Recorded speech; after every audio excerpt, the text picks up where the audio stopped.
نن زمونږ په مسلمانانو کې یو غلط عادت دا جوړ شوی دی چې اکثر چې کوم زمونږ دکانداران حضرات د هغه زمونږ نه خفه دي. په څه باندې خفه دي؟ موږ د هغو سره د قرض معامله کوو خبره سره پیسې را سره موږ ورته طالب درکمه. دکانداران حضرات په دې باندې خفه چې یاره ما د پلانکي تر سودا ورکړې ده ما له پیسې نه راکوي او زمونږ سره به ښه پیسې را سره وي. موږ ورته یاره سبا بدله زه پیسې در کومه.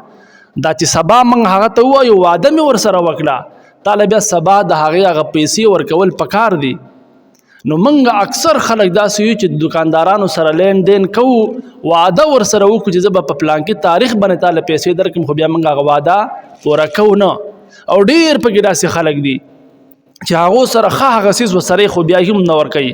نو کوشش پکار د محترمو چې مسلمان ته به تکلیف نه رسي. یو حدیث کې راځي نبی علیه الصلاة والسلام فرمایي د زید ابن ارقم رضی الله تعالی عنہ د نبی علیه الصلاة والسلام نه حدیث ذکر کوي اذا وعد الرجل اخاه ومن نیته ان یفی له.